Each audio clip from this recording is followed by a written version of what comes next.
Welcome to the Private Eye Mystery Collection. Up tonight, Private Eye Sam in the case of the lost residence. Now sit back and enjoy.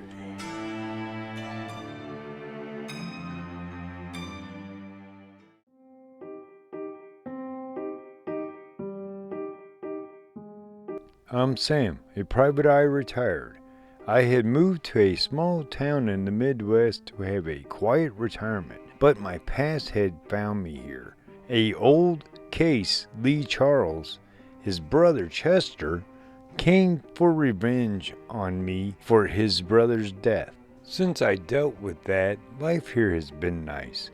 I have a routine now. I start my day next door Pearl's coffee shop, having a cup of joe with old man Jeb, my friend, and of course Pearl the owner. This morning started an appointment and some errands to run, but I would talk with them later. I left Pearl's coffee shop. I love that, having a coffee shop next door to the house. Man, I love coffee. Anyway, I headed down Main Street to order some supplies for the day. I stopped at the grocery store and gave my order to Gus for delivering. Then I headed across the street to the gun shop, check on my order. I decided to get 3 machine guns. I have always enjoyed shooting machine guns. I ordered an authentic 1921 Thompson machine gun, or better known as the Tommy gun, like Al Capone used, along with a mini Uzi and a MAC-10. Having a shooting range in my backyard helped with having machine guns now. Now inside the gun shop, I was informed that my order will be here in the early afternoon, so I set up a time for the guns to be delivered. Then I headed on down Main Street to get my daily walk in.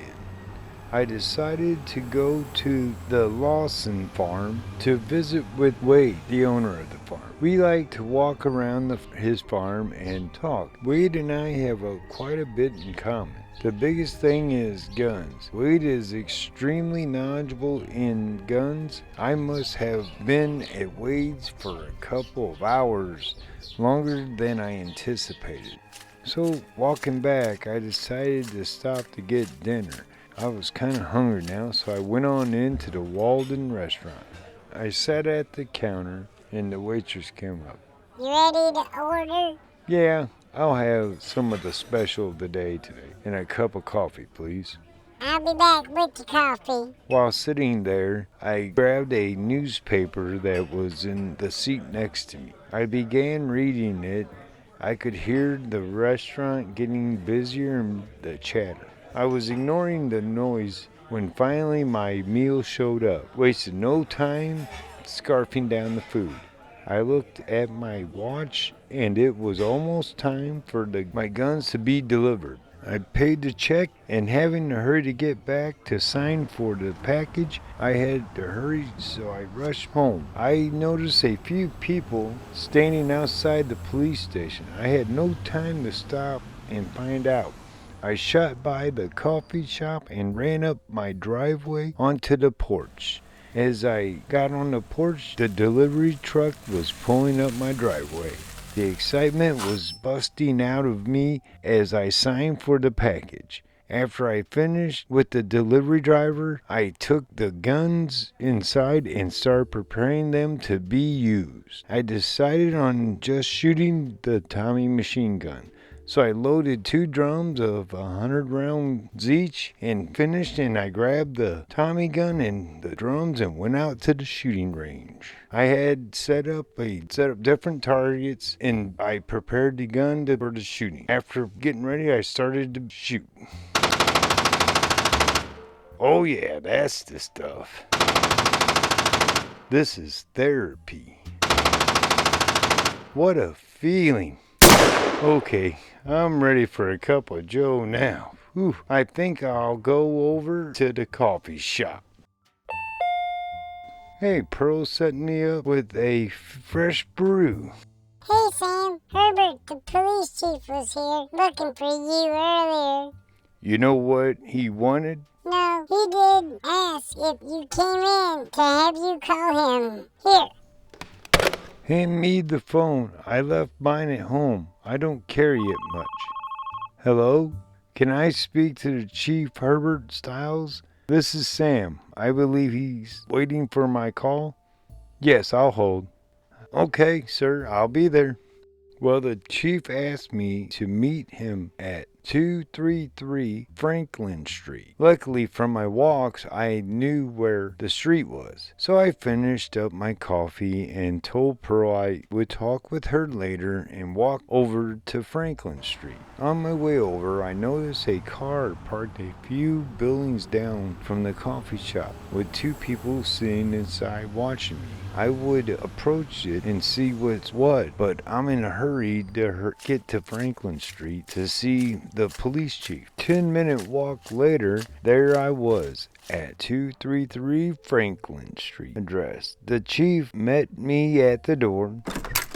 Thanks, Sam. I really appreciate you coming. You got it, Chief. So what do you got here? The chief proceeded to fill me in. There's a missing person. His name is Virgil Smith, a lifetime resident, age 47. He's missed work for the last 3 days. No call, no show. His work told the chief that the manager said Virgil was never late or called off. For the last 25 years, he's a model employee. The chief also told me that there seemed to be no forced entry to the house and the car still's in the garage. The chief has had his deputies patrolling the area looking for him also. I asked if the chief would mind if I took a look around for myself. He told me to go right ahead and to consider myself lead on the case. I thought to myself, this might be a very interesting case, so let's take a real look around this house. I started with the front door. I gave it a real going over. I looked for any signs of foreseeable forced entry. Then I checked the locks for signs of being picked. The front door was clean. I moved to the back door and found the same. I looked over the windows, no problems. As I checked the windows, I took in the layout of the rooms. I decided to head down to the basement. The basement was unfinished, with glass block windows, not much down here. There's a few boxes here and there, just a normal basement and things. Then I noticed that the door to the outside was not quite shut all the way. I walked over, pulled it open. It looked to be fresh footprints in the dust going up to the outside. At the top of the steps are shelter doors. You have to push up and to open them. I only see one set of footprints. Did Virgil walk out or was he carried out? With that, I followed the footprints, and once I was outside, the footprints disappeared. I looked around outside the house and in the yard for any clues. I found nothing. I then called the police chief and asked him to meet me at the station. I have a few questions. He told me to head over. He'll be there. When I arrived, me and the chief went into his office and sat down. I started by asking him how long Virgil had lived at the house. Then I asked about the neighbors and the neighborhood. The chief had explained the neighborhood was nice and quiet. No real calls around there for anything serious. His one neighbor had been there for 3 years. The other neighbor had been there for 56 years. Both kept to themselves and claiming not to know really anything about Virgil Smith. He lived in the house for 7 years. Also, the chief said the deputies had not found anything out of the ordinary. So I had told the chief, okay, I'd keep him updated as I find some. Then I went ahead and left the police station and headed on to the Walden restaurant to get something to eat. Hi, Sam. Table or sit at the counter? I'll take the table, sweetheart. This way, honey. Sitting down, I looked over the menu and decided on the fish and chip platter. I placed the order of my food and then started working on ideas of the best place to start my investigation. While I ate, I decided to start with a county records check on him and see who else had the house before him. Because there just seems something about this house that's not quite right. It's been bothering me. So I'm going to go ahead and use the county records to see about this house a little bit more. After eating, I paid the bill and then started walking back home. And on the way, I decided to stop by the coffee shop and see if Jeb and Pearl were there. See if they knew anything about this Virgil Smith. As I walked up, I could see that Jeb and Pearl were sitting out front at the tables. I called out to them and gave a big wave. Pearl waved back and headed inside. I went up to Jeb and sat down. What a day, I'm telling you, Jeb. Well, what's been going on, Sam? You have to come give me the good word? So I started telling Jeb what was going on when Pearl came out with a hot cup of joe for me. She sat down and then I started telling them both about the police chief asking me for help. I started telling them who was missing. When I said Virgil Smith, they both looked at each other. I knew there was going to be more to this, so I asked them to fill me in on what they knew about Virgil. But first, we all got a refill on the coffee, and then they went on to explain that Virgil was the fourth person to go missing that lived in that house. Okay, now that makes this a whole different type of story. Pearl decided to close the coffee shop early, and we all went next door to my house and sat on the porch. Then they began to fill me in on all the things that have happened at that place. They told me the first resident to go missing that lived there was James Todd, a normal guy. Just one night didn't come home from work. A missing persons report was made. They investigated and come up with nothing. No leads or witnesses. It became a cold case. Then the second to go missing was Dave Stevens. It appeared he left the house and never returned. They searched for 2 months before putting it into a cold case statute. The third to go missing was Sandra Cummings. At first, the husband was suspected, but after an intense investigation, he was exonerated. She also became a cold case missing person. There is something very strange about this house and this case. Jeb mentioned the house had the same realtor each time it went up for sale after the missing person was declared. While we sat there, I decided to ask Jeb if he would help me on this case, and before he could answer, Pearl chimed in. Sam, Jeb would be honored to help you on this case. It isn't that right, old man? Jeb looked at me and just shrugged. So with that, Jeb and I started digging in on the case. Next morning, walking into the Weldon restaurant to meet Jeb for breakfast, he was at the table already, so I headed over and sat down. Good morning, Sam. I got you a coffee ordered. Thanks, Jeb. Let's go over what we have and know up to this point. When the coffee arrived, me and Jeb were discussing each of the people that were missing. The first to go missing, Jeb didn't know very well, so I had him look into James Todd closer. I told Jeb to use the city and county records for more info. Then we went on to discuss Dave Stevens and decided to look into him together, seeing we didn't know much. And then I'm going to investigate Sandra Cummings.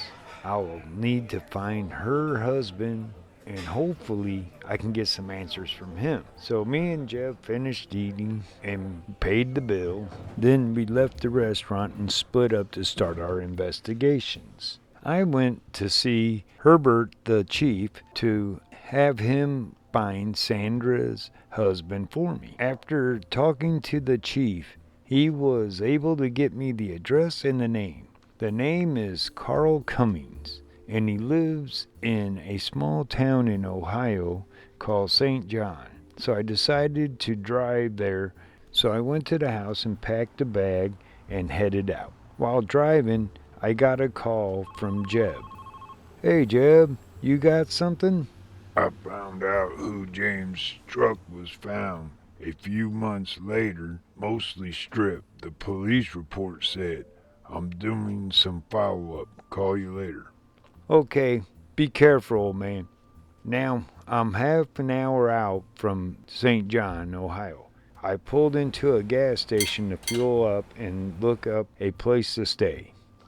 As I'm finishing fueling up, I found a motel on the outskirts of town. After fueling up, I drove a little while longer, then coming up on the Stardust Motel, I pulled into the parking lot and went inside to check in. Inside the office, it had a 1970s decor. Not much had changed. The desk attendant was older and greeted me as I entered. After a short conversation, I had my room key and headed to the car, grabbed my bag, then headed to the room for a good night's sleep. The next morning, I went to the small mom and pop restaurant to get a breakfast before going to Carl's Cummings place. I ordered coffee, scrambled eggs, and toast with a glass of orange juice. While waiting, I grabbed the local newspaper. Halfway through the newspaper, my food had arrived, and eating I called Carl and arranged a meeting with him, which wasn't easy. I had to convince him that he wasn't under investigation or any way in trouble. I told him I just wanted to talk. He had me meet him at a bar in town. I figured the bar he is a regular at. He feels comfortable there, so I decided to take my gun with me to just be safe. When I got there, the bar was your classic dive, just what you'd expected. After walking in a little farther, I found Carl sitting at the bar. He had a shot and a beer in front of him. I greeted him, he drank his shot and downed his beer. Then he got another round and headed to the table in the corner of the bar. We sat down and I started by letting him know I didn't consider him a suspect. I just wanted to ask him about when they had bought the house. So he just started by telling me that the house was listed for quick sale, and the realtor told them that the previous owner had disappeared. And after several months of no payment, the house went into foreclosure and on to sell to them. Carl did ask the realtor if there was any foul play or police investigation, and the realtor told them it was filed as a missing person. Carl also told me that his wife Sandra looked into Dave Stevens' file. All it said was, last seen walking out the back door into the yard. Hearing that brought up more questions. I thanked Carl Cummings for his time. Then I headed back to the motel. When I got back to my room, I made some coffee and thought about what Carl said. Both Sandra and Dave were last seen in the backyard near the woods. If they were in the woods, why weren't they looked for or found? Well, time to think about that on the drive home. But first, I gotta give Jeb a call. I didn't get Jeb on, but I did leave him an answer on his machine and left a message to meet me at the coffee shop at 7 p.m. Then went to check out. While driving home, I thought about Carl and different things. He mentioned that his wife had a crafting area in the basement over in an unused corner, and that she had been spending more and more time than usual down there the last 3 months. He just thought that she was doing a big project. He also said she would say strange things here and there at times. He just didn't connect the dots. I got an idea, but I need to talk to Jeb and check out the house again. A few hours later, I was coming upon town. I was just in time to meet up with Jeb at the coffee shop. I pulled up and parked and went in. There at the end of the coffee counter was Pearl and Jeb. They were talking. I greeted them, sat down, and then just let Jeb spill it all out. Jeb found out that James Todd's truck had broke down days before he went missing. He was unable to get it towed home for the lack of funds. The truck ended up getting stripped and impounded by the state police, and they sent a letter. That's where it ended for them. With James Todd missing, the house fell into foreclosure. The bank then got Derek Bush, the realtor, to sell the house. Pearl put in a little bit of history to the house, like how Derek Bush had been the realtor selling that house the last 4 times. Pearl also said Derek is a real helpful. He handles the inspections, the permitting, and even helps you with finding a loan. After that, I got a fresh cup of coffee and decided to put Jeb on the realtor Derek and see how much more he can find out about him. It was getting late, so we agreed to meet at the restaurant for breakfast and to pick up on the case. Leaving, I didn't bother taking my car. I just walked across the lawn to the porch and went on inside the bed. That night, I kept having dreams about the basement of that house. There's something about it. I just need a connector to get a clearer picture. Time to get up. Here we go. Got up and showered and cleaned up. Just as I was going to leave, I called the police chief and let him know I will be stopping by later. I hung up, and then I remembered my car was in front of Pearl's coffee shop. So I walked over, got in, and drove down to the Walden's restaurant to meet Pearl and Jeb. I walked in and sat at the table with Pearl and Jeb, placed my order, then I began to tell Jeb that I wanted him to go see Derek Bush as a customer looking for a place and push him towards the Franklin Street house. Let's see if you can get the 233 house info. See if he thinks it might be going up for sale. Just be careful. Don't let him get suspicious of you or anything. Tread lightly. Pearl said she would go with Jeb to help with Derek Bush. We finished eating. Jeb and Pearl left to see the realtor, and I went to the police station to see the police chief. Walking into the station, Chief Stiles was at the front desk waiting on me. "Hey, Herbert, how's it going?" He just turned and walked to his office, so I followed him into the office, shut the door behind me. I filled him in on what I found so far, as there is something suspicious going on. I wouldn't elaborate too much. I did get the chief to sign off, though, on giving me a lab tech to work with. They had the lab tech meet me at the house. The chief also sent a deputy with me to open up the house and to keep an eye on things. After getting there, the lab tech and I started looking around. We began on the main floor. After an hour, the tech wanted to go down into the basement. We both went down. We went over to the far corner of the basement. He started getting all excited, talking about, "We got something here, and this fungus must be a new type." Before he did anything, we put on safety gear, then went to work collecting samples. We began tagging up the mold and some of their spores on the surface areas. We finished up and headed out. The lab tech made a comment as we were leaving, mentioned that the wood in the corner is not average. Building wood that you would see in a place like that. It looks more of an exotic wood. Him saying exotic wood kind of stuck with me. Why would someone put expensive wood down there like that? It didn't make sense. It wasn't a done basement. It wasn't finished. Just that one little corner. Well, I have to give that more thought later. Right now, I need to get to the post office to overnight these samples to the lab in Hartford, Connecticut. My buddy's waiting on it. After leaving the post office, I went to the coffee shop hoping Pearl and Jeb were back from the dealing with the realtor. On the way, I decided to park the car in my driveway and walk back next door to the coffee shop. Walking up to the door, I see the two are here. I went over and got some coffee and sat down with them. After a couple of sips of coffee, they began informing me what happened.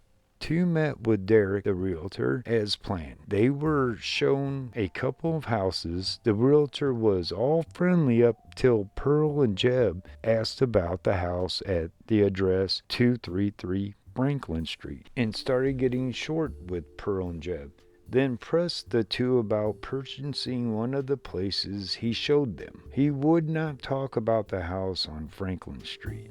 Pearl and Jeb are convinced he's hiding something. With this info and the lab tech bank loan department, the personnel to see if someone stands out. So I asked Jeb to go with me to see what we could find out. I told him we will have to use some trickery.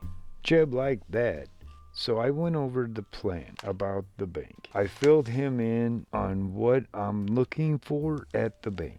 Then we decided to call it a day. I went home to get dinner and then get ready for bed. The next morning, I woke to knocking at the front door. I dragged my ass out of bed and grabbed my robe, then went to answer the door. I opened to Jeb, standing there smiling with a box of donuts and coffee. I let him in and we sat at the dining table. We drank and ate while going over the plans again. Jeb and I are going to the bank to find out why the realtor and the bank are so interested in this house. But it is still too early. We're dealing with bank hours, literally. So Jeb suggests going to the coffee shop, which I was already thinking the same thing. So we went next door.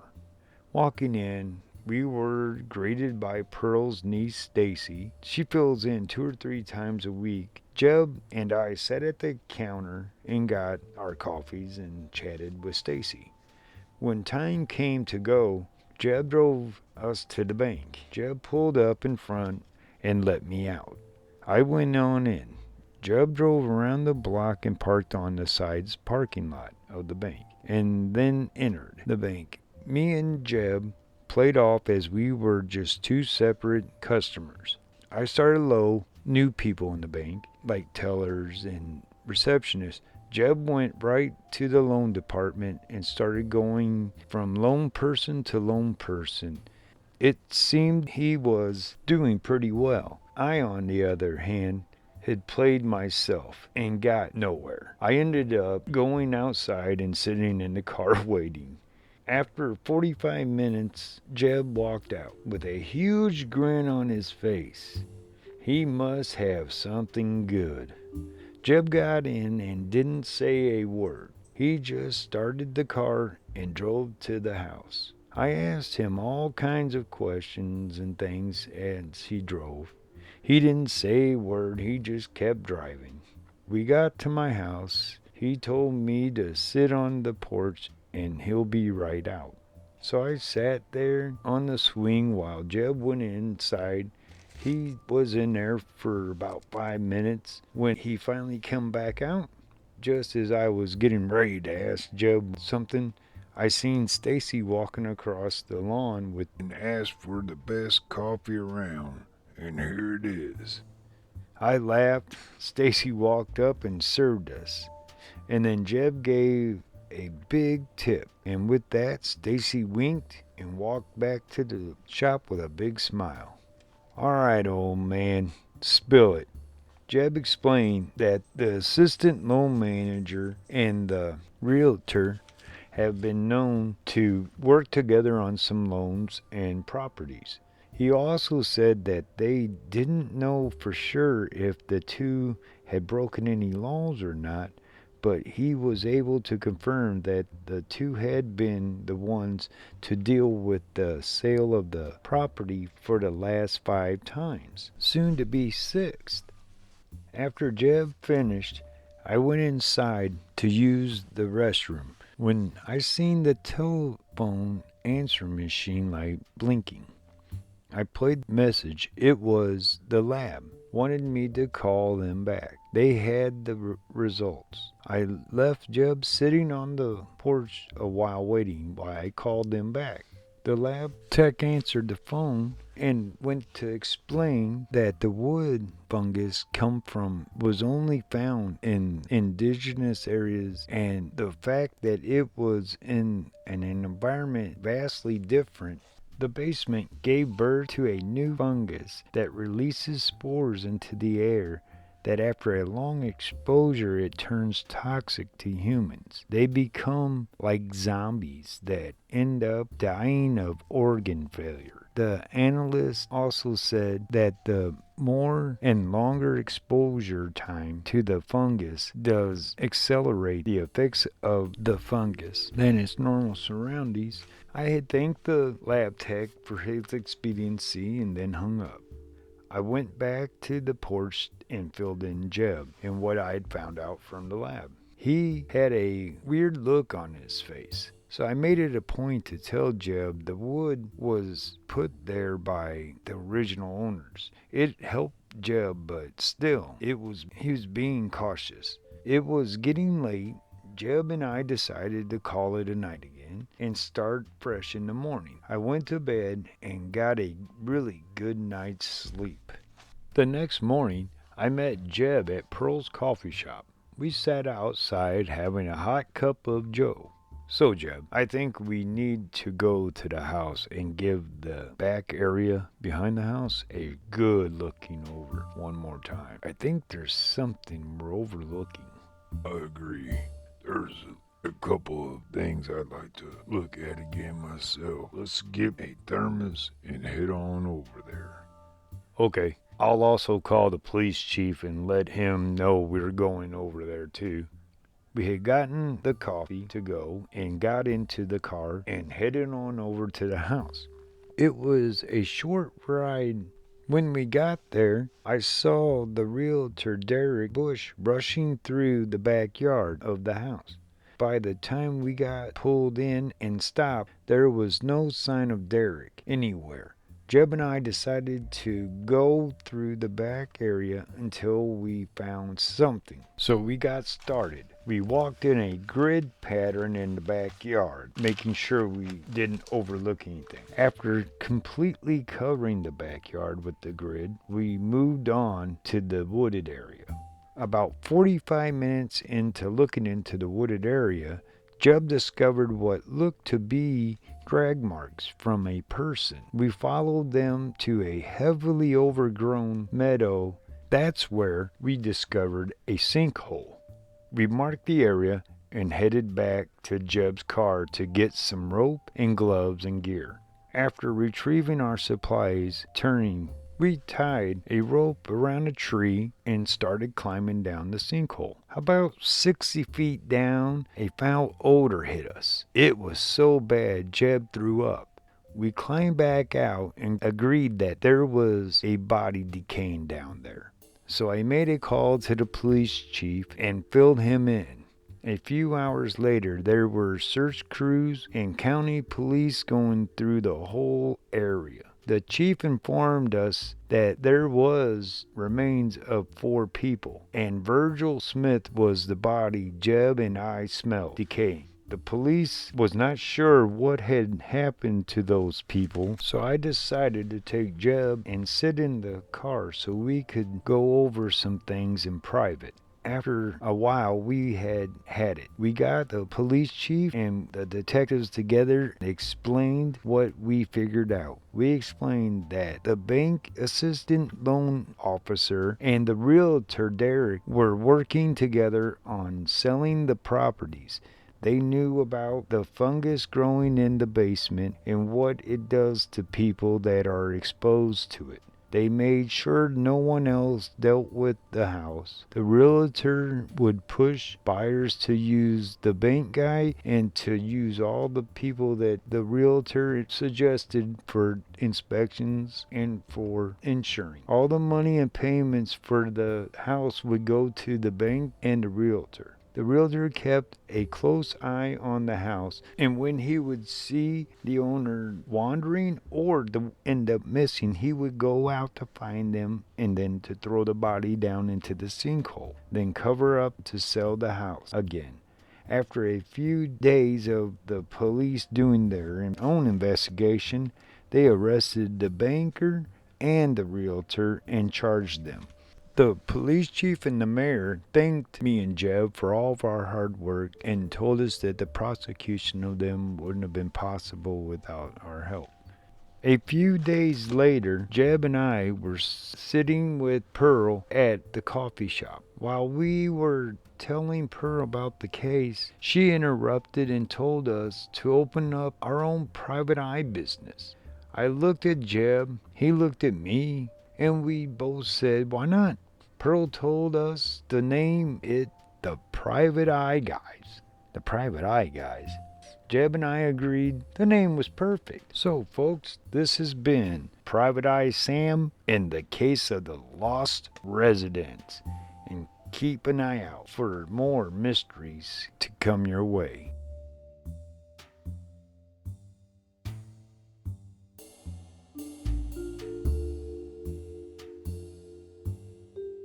This has been another story from the Private Eye Mysteries collection. Thank you, and please listen to other stories in the collection.